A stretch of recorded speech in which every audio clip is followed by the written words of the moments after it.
Hello, hello, GM. Welcome to another Developer Skills here, streamed from you from Berlin, but our guests today are actually from the other side, from the US. I'm super excited to introduce to you Jeff. He is one of the founders of Turbine, and Turbine, I can only tell from my own experience, is an amazing course for Solana devs. So if you think about learning Anchor, if you think about learning how to write programs, yes, smart contracts are called programs in Solana. If you want to do this on Solana, like thinking of your backend stuff, and you want to do it proper, this is important, then these are your guys. They have amazing programs. They have startup programs. They have advanced programs. And they have a lot to tell. So I don't want to tell too much up front. A short hi to everyone. I see Eloy here. Nice to see you, guy. Wama, nice. Hi, everyone who said GM and I haven't read it so far. It's really, really good to have you here. Please be reminded there's gonna be an AMA session at the end. So you can always, even though during the presentation, start writing into the chat your questions. I will collect them, and then at the end of the presentation, like after the presentation, we will go through those questions. So really take the time to write it down, and don't be shy, because everything you can ask right now is something you can prepare for yourself already. And yeah, without further wait, I would say please give a warm GM for Jeff, who's here. Hey, Jeff. Nice to meet you. Hey, good morning. Good morning. Good to be here. Bjorn, thanks so much for having me. You know, we got connected 3-4 months ago, and you and Janine and Lucas and the whole family over there at Superteam Germany, you guys have been awesome, and it's been fun working with you. So like I said, when you asked me at Breakpoint, if you send me a calendar invite, I'll be here for you, man. You know, you guys work really hard during the program, so I'll do whatever I can for you. So I am Jeff. Happy to get started here. Are my slides coming up there, Bjorn? Yes, I can already put them here. You know, I think it's really helpful for y'all to kind of hear a little bit about how we got here as Turbine. The reason I tell this story is because wherever you are in your journey, you know, getting into this space and getting started and trying to figure out what you want to do and where do you start and how do you get going? How do you learn? How do you connect? How do you build things? You know, what happened with us and how we got here is, you know, a pretty good example of, you know, one way that it works. And one of the beautiful things about Web3 is there's no one right way. There's a lot of different right ways to get where you want to go. There's a couple of important traits that you have to have, human traits, to really make it. And I will not deny the, you know, the important place of luck in the journey. But a lot of times we can make our own luck. But, you know, wherever you start, you just have to have a little bit of a plan. So I retired a year after COVID. I was a professional educator here in the US. I worked in private schools for 30 years. And during COVID, the people that know me have heard me tell this story before. I fought, and 5 years later, still in remission, beat cancer. And I was actually helping run a private school from my sofa with a chemo box attached to my body. And I was thinking to myself, you know, I'm kind of over this. You know, I got tired. And, you know, at my age, almost 50 years old at the time, it's kind of scary saying, you know, I'm going to start over and do something different, especially something as different as jumping into Web3.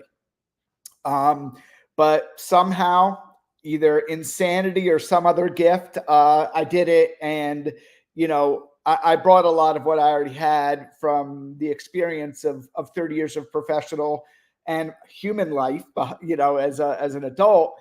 And I just did it. And, you know, there's a lot of things I learned along the way, and that's what I try to share with people on calls like this. So we got started actually on Terra. So don't laugh. But when Terra was booming and exploding, and there was tons of great applications and people were using it, and UST and Luna were both in the top 10, about $40 billion, whatever, worth of market cap. The Terra ecosystem, the leaders in the ecosystem were finding that hiring good developers was a problem. There was a lot of scammers, a lot of people that would put a resume together and get a job, and then you lose a bunch of money and a month of productivity time because someone's just sitting there collecting a paycheck and not writing any code. And then you also have the varying degrees of code quality and standardization and all of those things in a nascent industry. So, I got together with a couple of the founders over there. My co-founder, Nate, was a lead protocol researcher at Anchor at the time. And basically, we had a room full of Terra founders, and we said, we're going to do education different. We're going to do this like a professional university style adult learning model. It's not going to be give everybody a bunch of videos and docs and say, go figure it out for yourself. And we're also not going to automate everything and just spray and pray and hope that people can learn it and do it. We're going to be a very social learning oriented organization. And we were going to always make sure that our mission is grounded in service. One of the things that I hold very true is if you are of service to your industry, to your environment, to your community, and you do really good work and you put that first, the business side takes care of itself. It's interesting. We never talk about money or getting this or getting that internally. We always talk about what can we do to make an impact and be of service, because by putting that first, people are going to keep you around. You're going to create such a value just from your presence and your impact that people are going to figure out a way to sustain you in doing that. That's not for everybody. And I completely respect people that are able to be motivated by getting the bag. There is more right with that than anything else. It's just not how I operate. That's never motivated me. But the core of this is you need some sort of motivation. So we had this motivation. We built this program, and we had secured, I'm going to contradict myself here. We had secured a $2.2 million grant from Terra. And we closed the deal on a Saturday night. And Tuesday that following week, UST lost its peg. And that $2.2 million was worth about 37 cents. So it was pretty dramatic. And I tell you this because we could have done two things there. We could have said, whatever, good luck, let's go find something else to do. Or we could say, we've got this good program, we've got this mission, we believe in it strongly, let's make it work somewhere else. And that's what we did. And we just kept, grinding. The bear market had just started. We were an unknown small project doing something that didn't have a token or a return on investment. So people weren't going to invest in us. We needed to find mission-aligned people that believed in our way of doing education and making an impact. So we got a small grant from the Juno Foundation. I don't even think it's called the Juno Foundation, but we got a small grant from them to teach on Cosmos, and we spread out that one grant over 3 quarters. We went super lean. The founders didn't take any money at all for a little while. We were all living on our savings because we had conviction for this. And one of the things I tell people when they get offered to be in accelerators or get, investors, always take just what you need initially to last a year and bet on yourselves. Because if you give away, if for example, if there's an accelerator that wants to give you $300,000 for 10% of your company, if you do the math, that's valuing your company at about $3 million. That's actually not very high in this industry. If you only need $100,000 and you can give away 2% or 3%, you're betting on yourself Give me a year and I could bring the valuation of my work way up. And then I maintain some of that equity and control of my company. And there's a lot more value. And next time I do a raise, I might get, $10 million for the same percent. Ideally speaking, not really common, but just to give you an idea. During the time that we were building on Cosmos, I met my friend Liam, who actually a former student of mine introduced me to. And this is another important part. Talk to everybody. Build relationships with everybody. You're not going to like everybody, but it's important to have relationships and have a good network. You never know when that's going to help. So Liam, who I met 3.5 years ago, actually, we just came back around, reconnected a couple months ago, and he works at Anagram now. And if you don't know who Anagram is, you need to know who that is. And we are launching Turbine Research with the support of Anagram and Solana Foundation. So the relationships you make, they all matter. Make sure you get to know a little bit about who each person is. You never know when it's going to make sense to work with that person or with that group. So Liam introduced me to Lily Liu, who you all know as the president of Solana Foundation, but at the time I knew as somebody who worked with Osmosis. I met her in the context of launching our program with Osmosis. And she said, I don't know if this is good for Osmosis, but let me introduce you to this guy named Chase Barker. I think he's going to like this. And that's how our Solana journey began. So it was conviction in what we were doing. It was resilience in the face of the crash and the bear market and the fact that nobody was doing education like we were. And people certainly weren't paying for public goods like what we do.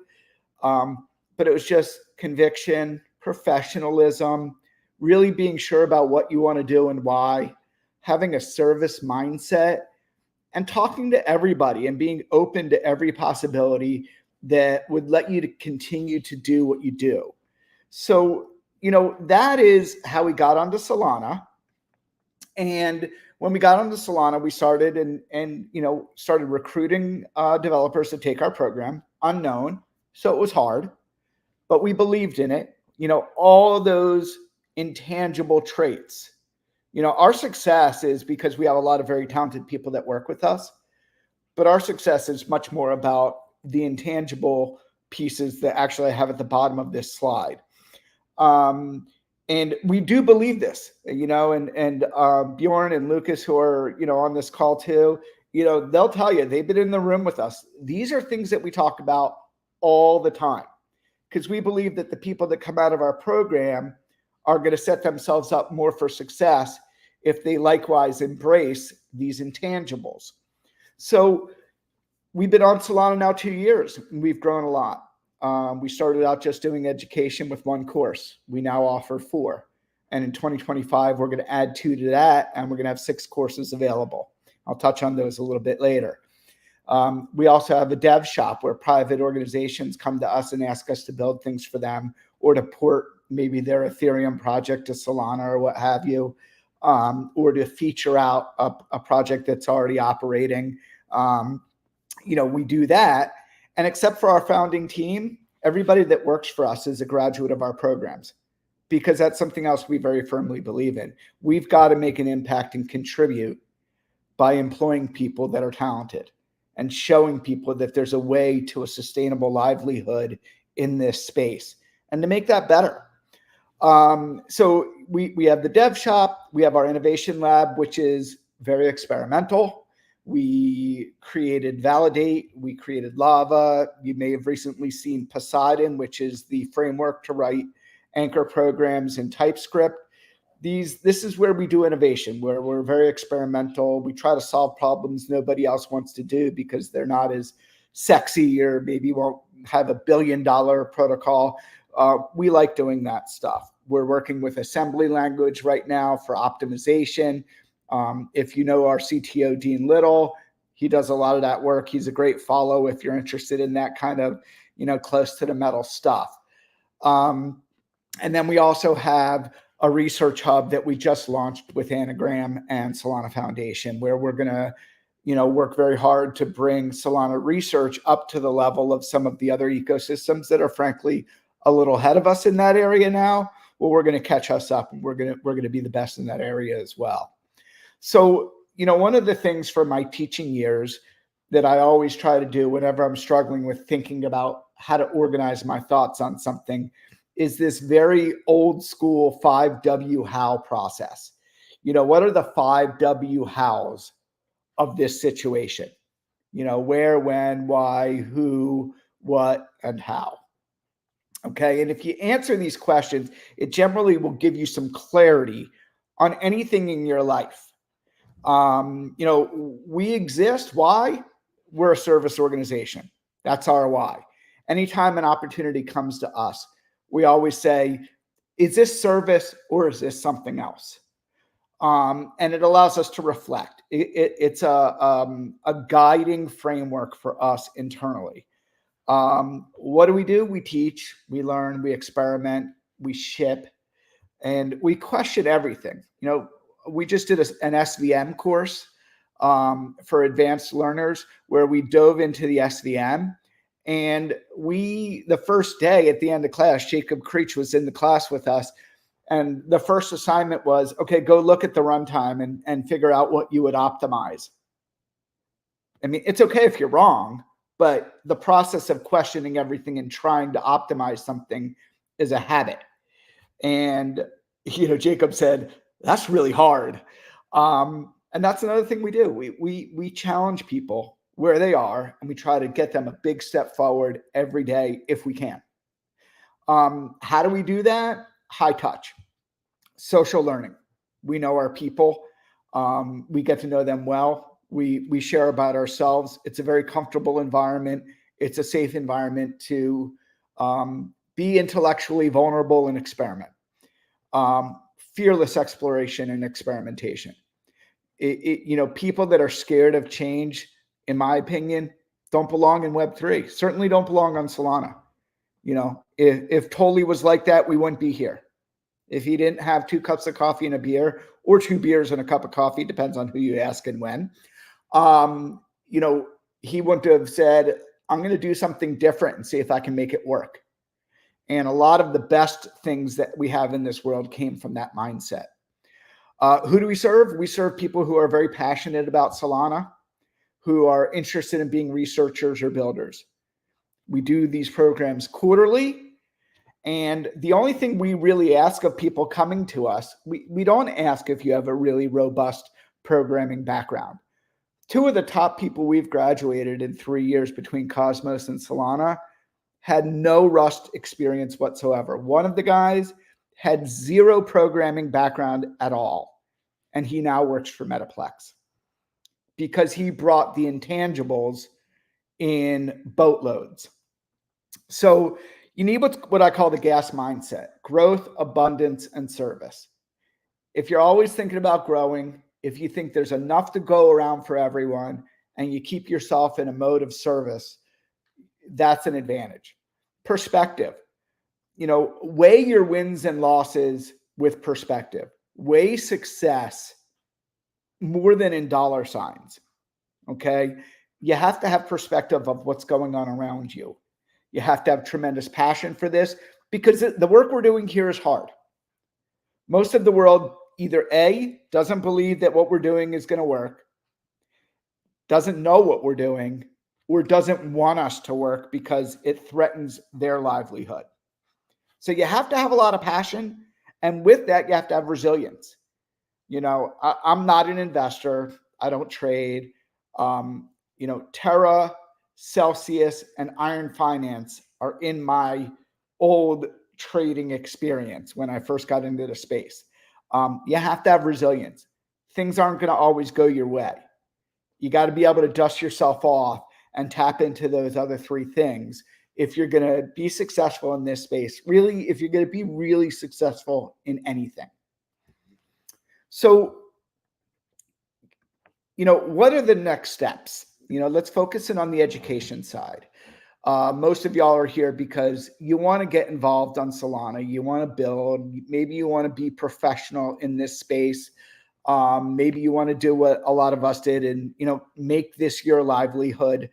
Where are you in this continuum? So in my mind and on paper and a bunch of really poorly maintained spreadsheets, I have this idea of a continuum. And we all kind of enter at a different place. We all have different goals in where we want to go. And we all have different ways that we learn and would work towards that goal. We're all different. I always get asked in interviews, what's your favorite thing about Web3? My favorite thing about Web3 is in the world around us, there's a lot of chaos right now. There's a lot of groups of people that don't like each other, to put mildly.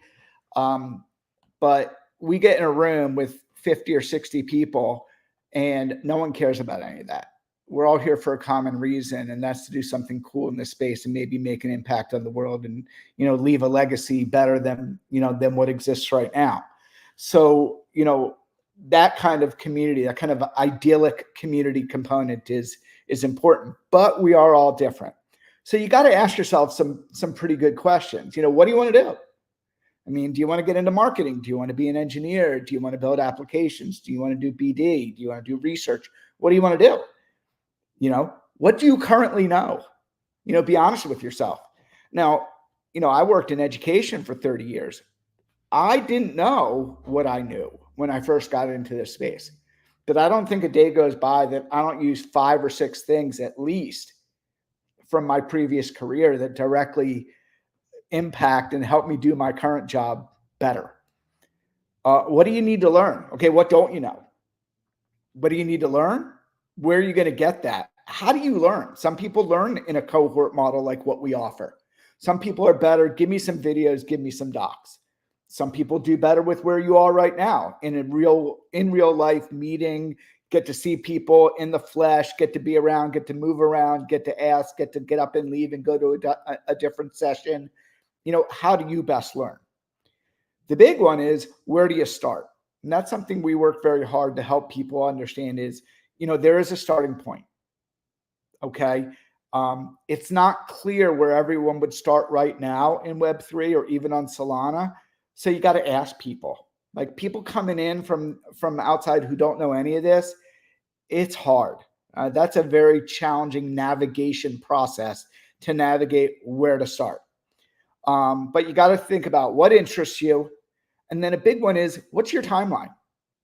Where do you want to be a week from now, a month from now, a year from now? What do you got to do in that time to get there? And it goes back to something I said a little bit earlier, which is you got to network. You got to find people that feel right to you, that are part of your community. Not the community, but a community, your community, whether that's Solana NFTs, whether it's Web3 in general, whether it's, content creators for DeFi projects. These are all communities. You got to figure out what your communities are, and you got to start to network with those people and ask questions there. What should I start with? And, people are going to respond to you, and you're going to make connections, and you're going to make an evaluation on the quality of that connection with that person. And you're either going to follow them or you're going to find someone who you do want to follow. And then you turn around, you pay it forward next time somebody asks you. Right now, Bjorn and Lucas are hosting this on behalf of Superteam Germany, and they invited me to come along because we all jammed. And, they are paying forward what they got from working with us, which is the way this should happen. That's the way we grow this space. So this is like a little, continuum, a little personal inventory that you need to consider. But where do you start? Videos and docs are good. Read stuff, watch some videos, look at when these were published. Look at the timeline. Evaluate quickly. Determine, is this a valid source or not? Is this person just shilling bags, or does this person have real stuff to say? it takes a little bit of that filter. And it's actually a very important filter to develop in this space because there's a lot of bad information. There's a lot of great information. There's bad actors. There's great actors. There's a lot of both. You've got to develop that filtration system to be able to determine what's right and wrong for you. Twitter's a great source, but it's a perfect example of strategic navigation. You know, who do you want to listen to and follow? When I start following somebody new because I like what they're talking about, I think they know what they're talking about, I look at who they're following. And I try to build a little bit of a tree. Where are they getting their information? What's the source of this? How do I get to the root of this Merkle tree of information? And, you know, make sure I'm following those people as well. Make sure I'm reaching out to those people and engaging them, because that might be a relationship that I say, hey, I saw what you wrote. I like what you're talking about. We have this research program. Do you want to come in and talk to our people? And it really is. That's how we do it. That's how we get our guests for our programs. I mean, that's how we get Tolly in every couple cohorts. That's how we get, you know, the Jito guys and the Mango guys and all those guys. They come in because I reached out and said, I like what you're talking about. This is what we do. We really feel strongly about what we do. Are you interested? And that's how it starts. Superteam is a magical organizational structure that is so unique to Solana that, you know, you guys are living it. So I don't have to tell you. Go to these in real life events, join Discords, jam with people. If you want to be a developer or an engineer, Ryzen is probably the best top middle funnel platform that I know of for getting the initial education on the developer side. I'm going to kind of shift a little bit more into the technical stuff here. You know, Ryzen offers a number of programs depending on where you are. They have a great platform. It's async. There's documentation and videos. And, you know, it's almost like as you go up, or rather down, as we say, as you go down the funnel, which is a good thing. You want to get to the bottom in this case. You're going to increasingly need to be more live and in live sessions.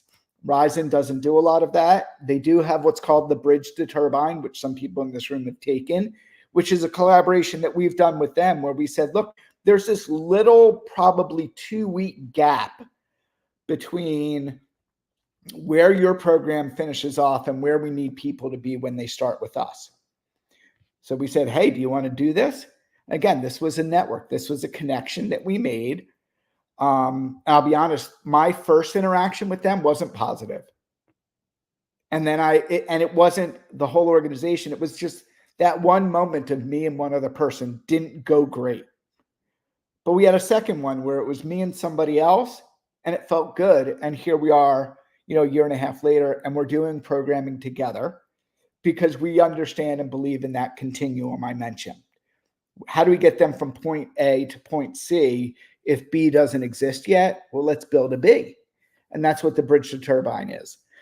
When you get into our programs, if we are the model that works for you, social learning, collaborative, group, fast pace, go ship, jam in Discord, ask lots of questions, help people out. That's how we operate, very service oriented.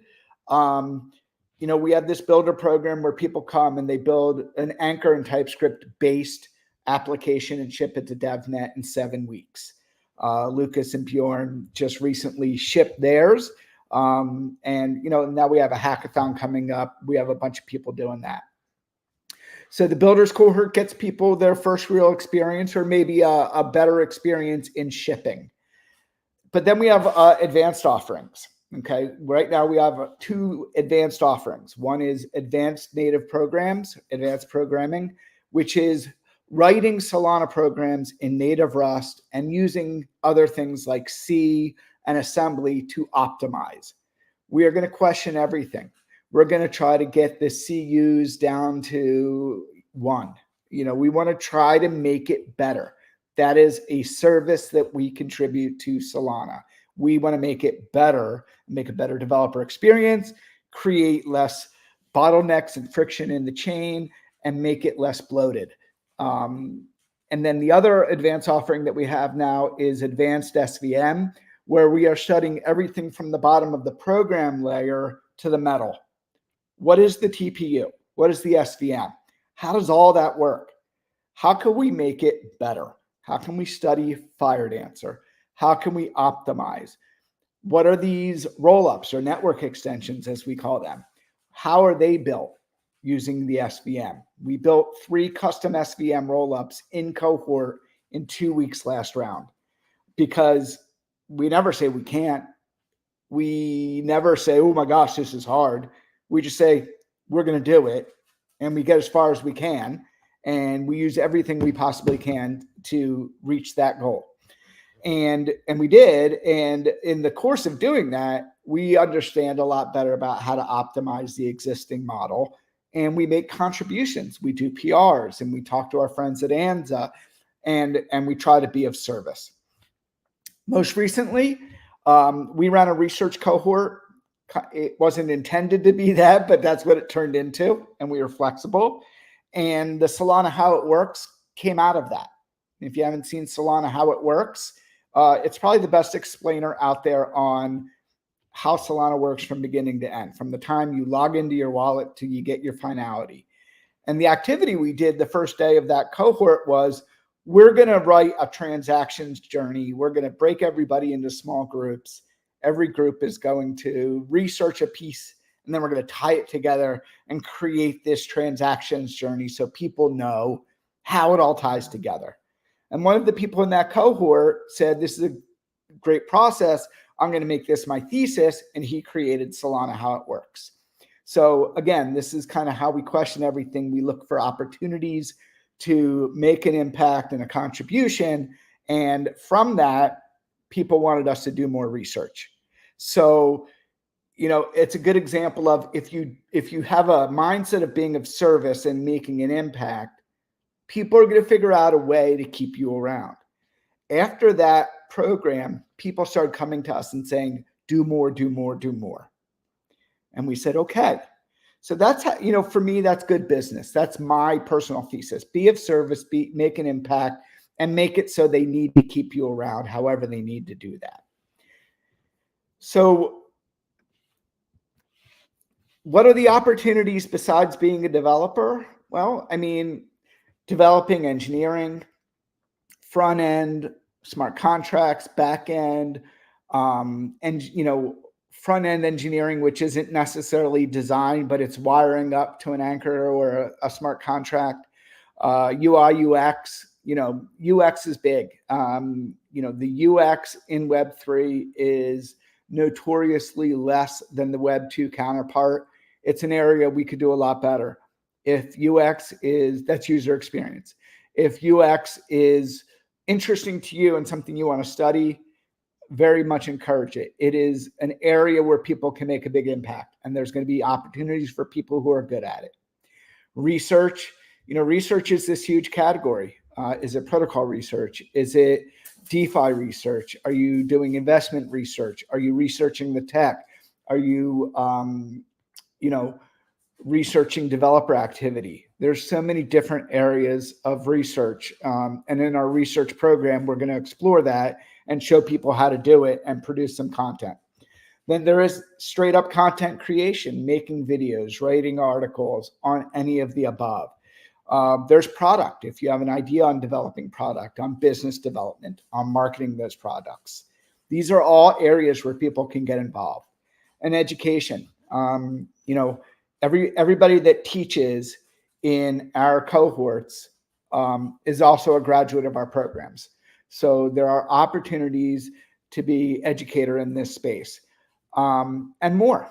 You know, I've got a almost 15-year-old around from parents and grandparents, not me. You know, you can't make a living as an artist. My feeling is if you're really good at what you do, you can make a living doing anything.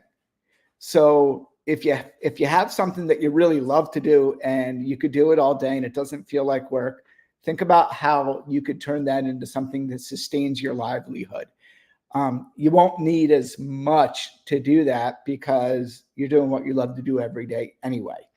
So these are the opportunities ahead of you. And, you know, with that said, I will turn it back over to Bjorn and Lucas to, you know, facilitate some Q&A, AMA, whatever it is you guys want to do. Wow. First of all, thanks so much for this presentation. Honestly, at some point I had goosebumps. I think I was nodding all the time. I think I never heard in depth all the story behind Turbine. I knew that you would transition from other blockchains and stuff, but wow, this was really, really nice. And talking about gas and the story about Liam and everything. So I remember you introduced me to Liam at Breakpoint, and you were like, "Hey, this is Liam," and I was like, "Hey, Liam," but I had no idea. But now the puzzle pieces, they come together, and wow, it's an incredible story. And yeah, it's so cool that you guys are crushing it. As I said, Lucas and me and myself, we just were in the current cohort. So now it's the time for our AMA session. So I will bring Lucas up here as well. Lucas, maybe you also want to say hi to everyone. For those of you who don't know him, he's also our mentor right now. He's Superteam Germany member and also crushing it. So Lucas, maybe you also want to say hi to everyone.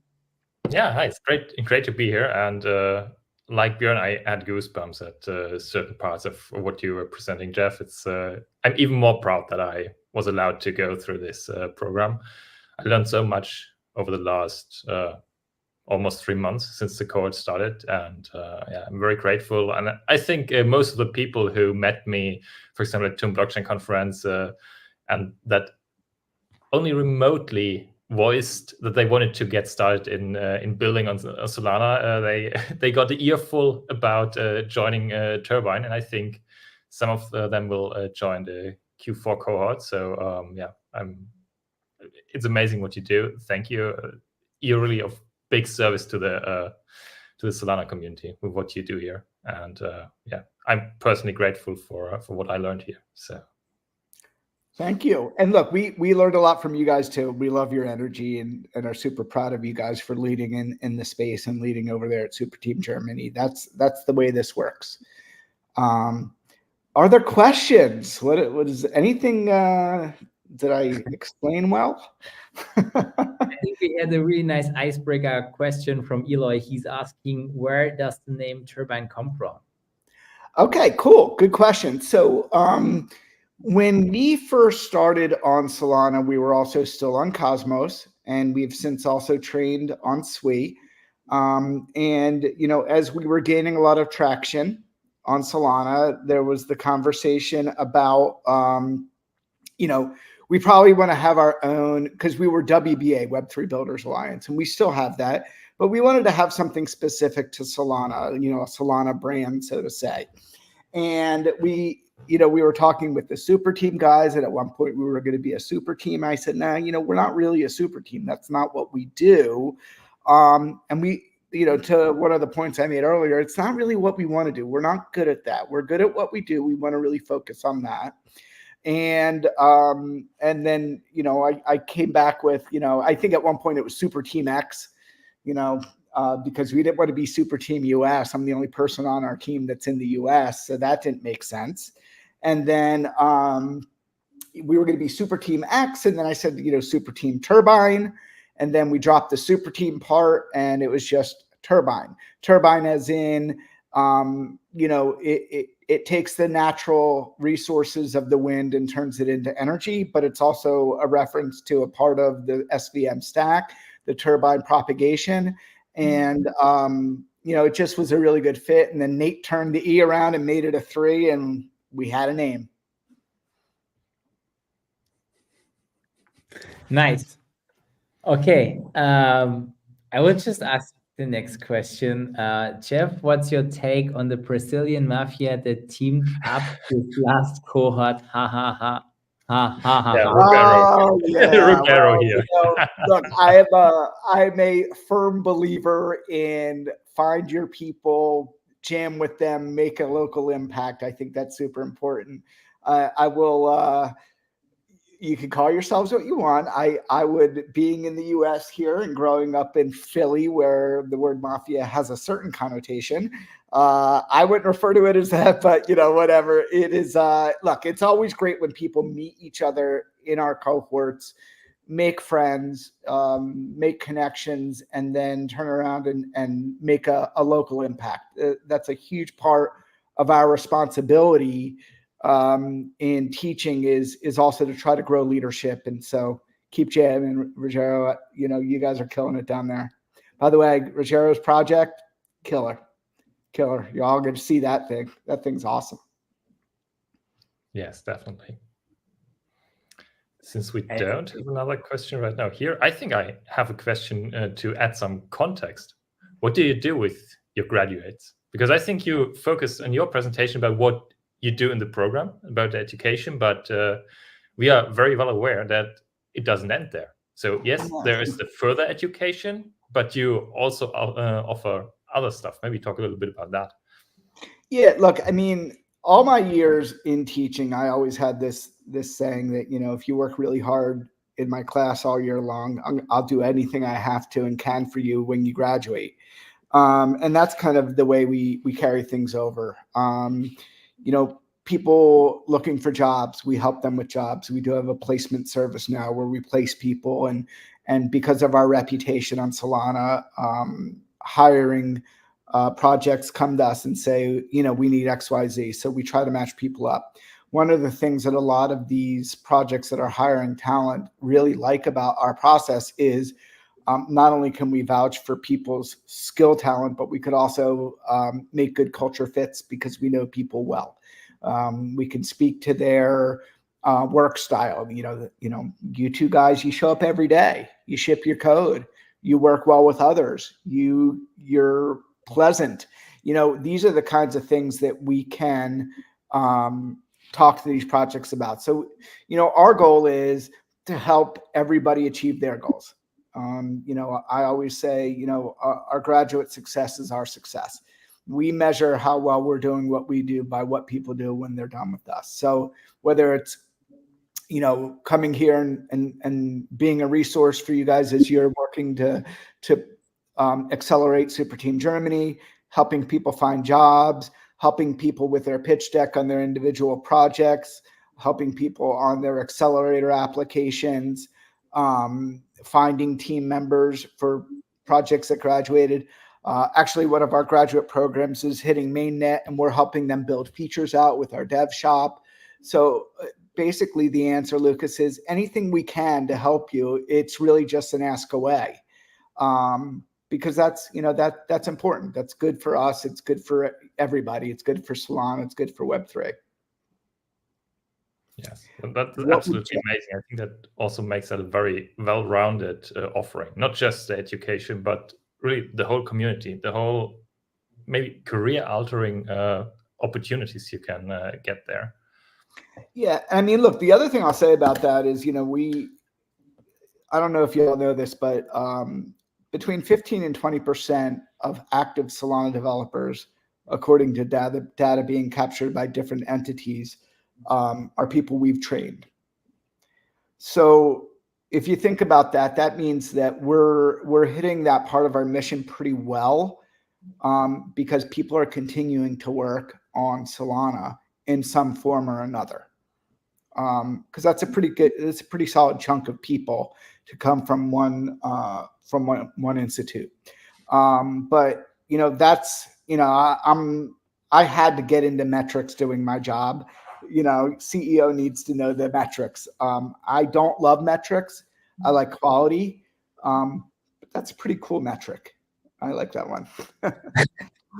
Yeah, I mean, Jay Sparker is of the same opinion. He did a lot of promotion for you guys over the last week. So even the higher ups in the Solana organization are very, very proud of what you do. So yeah, look, I'd be remiss if I didn't say, look, we are not here alone. We have tremendous support from everybody around us. you know, whether it's foundation or labs or ANZA or JITO or what have you. We have a lot of really positive support. We're not always, banging our chests on Twitter about all that stuff, but we feel it, and we're not here without the full community support of what we do, because we're, at our core, we're an education institute, and we need people to support us and believe in us for us to be able to do what we do. Yeah, it's really amazing. Maybe we continue with one more question. So the question we had is, what would Jeff say is the average time for graduation? And maybe we can also fit in another question that we already have. And this is, are there some prerequisites or minimum expectations for students? So maybe this is nice to fit them together. Sure. So we run these quarterly. The Builders program is a total of 7 weeks. It's 5 weeks of learning and 2 weeks of capstone window. You guys got 3 weeks because of Breakpoint. But the time is 7 weeks from start to finish, from the first day of class to shipping your capstone. The capstone is the proof of concept MVP code base that needs to be on DevNet by that week 7 Friday. Built in there is we have a week of orientation, which is to Varma's question, and this is next week on Tuesday. So a number of people, as I'm seeing in this room, have received invitations to that. From a prerequisite standpoint, we will send out a TypeScript task and then follow up with a Rust-based registration task.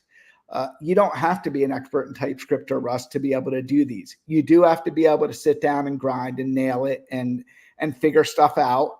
For some people, it's easier than others. But if you're willing to bring the effort and show up every day, you could be successful. We do move fast, as you guys know. We go deep, as you guys know, and we push people hard for a couple of months. But if that's what you want and you have the resilience to deal with the challenge, everybody can be successful. Some people do defer. Some people get in, they say, yeah, I could do it. I could do it. I could do it.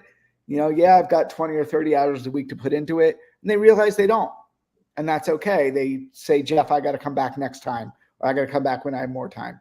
We get about 10 or 12 people a cohort that deferred from a previous time and come back because they have more time.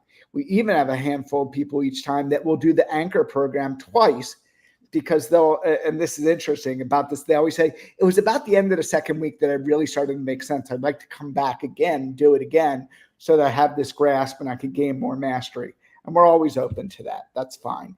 So prerequisite minimum expectation. Well, I would say this, here's some alpha.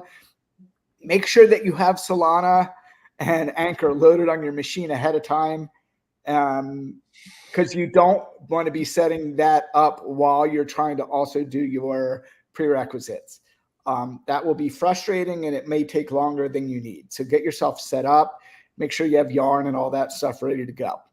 And otherwise, just, it's just a matter of working. It's just hard work.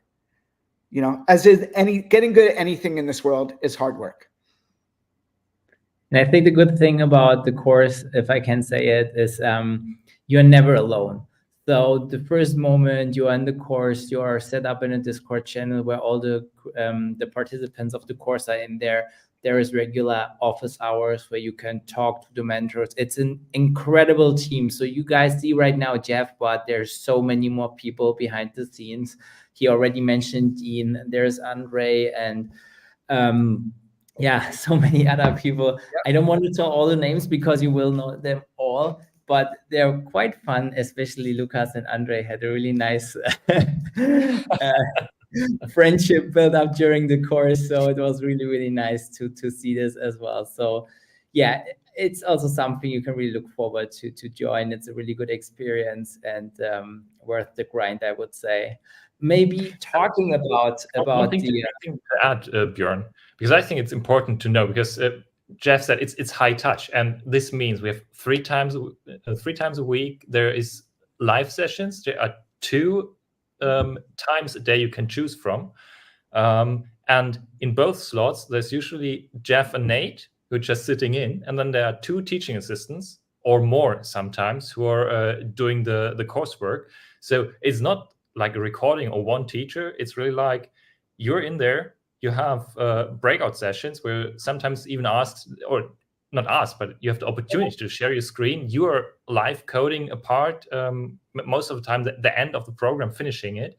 And you get the support from the teaching assistants and from your fellow classmates. And you can really grow with that. So it's very demanding, but there's a lot of support so that you can make it happen if you want to and you put in the work. I agree. And they are really there. So even if you don't see Jeff, sometimes I remember Srinath saying something and then Jeff said, no, let's not just, and boom, he was there. Let's not ignore that. Yeah, we have fun too. I mean, look, we make sure there's no rule in this world that says that hard work can't be fun. We have a lot of fun doing what we do.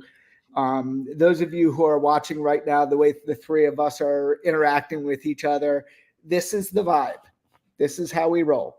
And like what Lucas says, every day of the week, there is something live available.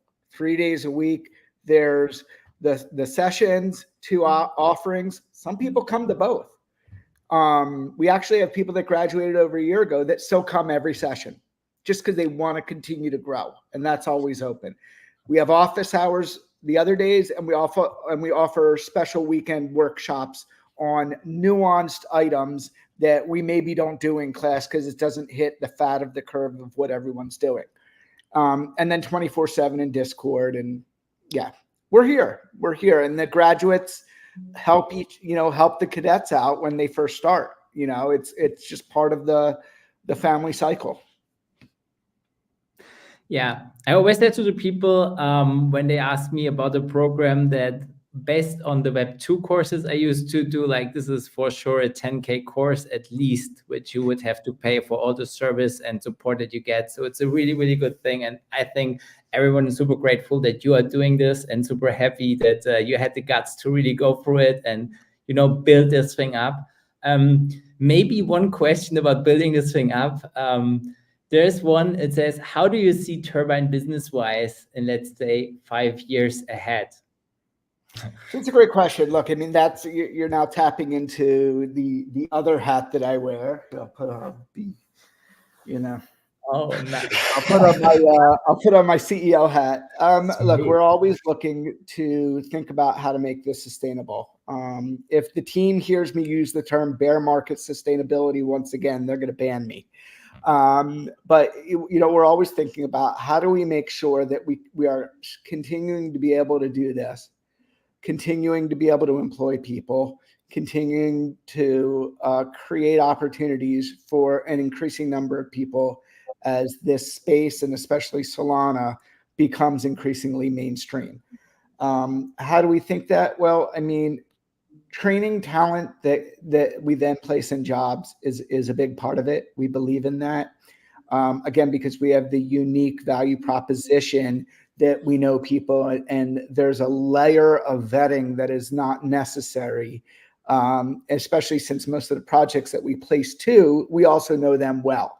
So it's like, fixing your best girlfriend up with your best guy friend. I mean, you have some insight there. You'll be able to have a better chance at a good match. The dev shop is always going to be something that is going to help from a revenue standpoint. And Rogero, I see you said, potential to be an accelerator. We've been asked that. At the moment, we know what we're really good at and what we enjoy doing. The accelerator stuff is cross-domain skills that we have, but we're not the best at it. We would rather people with those skills, at least today, Wednesday, October 2nd at 1:54 my time here in the US, that's what we're thinking. Could an accelerator be part of that in the future? I think so. You may know that requires things like working with investors and LPs and so on that are willing to support that trust you, that you trust to, engage in that way. It's a whole different type of relationship. But as long as Solana is around, which I think is going to be a very long time, they're going to increasingly need engineers. We started the SVM program because we're paying attention to what the ecosystem needs. I literally woke up one day, got tired, during the congestion period in the spring of last year, of seeing, thank you to Anza, Jito, and Margin5 for saving Solana's butt during congestion. I woke up one day and I said, we need more people. We need more soldiers at the front that can help. We need to do more engineering. And that's really how I think we sustain ourselves in a very general way. We just need to pay attention to what the needs are in the space. And when we see a need, we determine how we can fill that need, if we can, and we do it. Perfect. This also is a nice one for the next question, which is how the program structure has changed from the last quarter. How does it? So, one of the things, we actually had our teachers meeting this morning, the final one before we start. And we always look at what went well. Look, I call it curricular pruning. When you prune a plant, you cut away what's dying so what's living can grow bigger. So we always look at, what worked and what didn't work. What are some practices that we could improve upon? And what's different? I'd say one thing that we're going to focus on more, it's not a big thing, but we definitely are going to focus more on Oracle hookups. Because that's becoming increasingly useful. A lot of people are doing that. We found ourselves doing a lot of one-on-one helping people with Switchboard. And we feel like, Lucas is over there laughing. And we feel like, look, we could do that really well. We've worked with Switchboard for a really long time and we know those guys and we know their stack well. So really it's just a matter of, what was everyone doing a lot of one-on-one? Do we need to take those, make them part of the program? What did we do in program that really wasn't used or maybe becoming antiquated? We discussed the blinks, to get Nick Frosty back in to do a blinks day. We're going to do it again because it was very successful and blinks are still very hot and people are doing them. So there's value in keeping that in there. So that's kind of how we operate. We usually, just for you guys to know, we usually hard plan the first 2 weeks. We soft plan the next couple of weeks. When I say soft plan, it's like, this is what we're going to do unless we need to pivot. When CNFTs first came out a long time ago, they came out on a Tuesday. The following Tuesday, John Wong from Foundation was in our class talking about CNFTs. So we always want to maintain the flexibility that if something new drops that we think is meaningful for everybody, that we have a slot for it to get somebody in to talk about it. So, we may have people that are newer to Solana, but they're going to get that skill set faster than anybody else. And that's what we want. Amazing. This is so cool. I remember the Blink session with Nick. I saw it on the record, so this is why it makes sense to sometimes read offer a bit earlier in the chat in Discord what's going on so that you don't miss the session or just see the recording. But yeah, it was incredible. And yeah, also for that, so we unfortunately ran out of our time for today. I hope you guys had as much fun as I had. Thank you all for being in the chat, for being so active. Jeff, thank you so much for doing this again. This is like, for me personally, like a dream came true. I told Janine already, I hope he's gonna opt for it. And you just said yes. So this was like, just amazing. Also, thank you so much, Lucas, for being here. Also for your questions. Short reminder for everyone who's in the chat or who's watching this right now, we do have a town hall after this. And if you want some pitch feedback on your decks for the hackathon, we are gonna let you pitch after the town hall. We have our Solana Germany group on Telegram. All the links are going to be there as well on our X. On X, we are at Superteam.de. So please make sure you follow us. Thanks so much, Jeff, again. Turbine, keep it up. You guys are so awesome. And thanks so much for everyone. And thanks to everyone who joined. Wish you all a really nice day wherever you are in this world right now. And with that, thank you so much and see you next time. Bye-bye. Thanks, guys. See ya.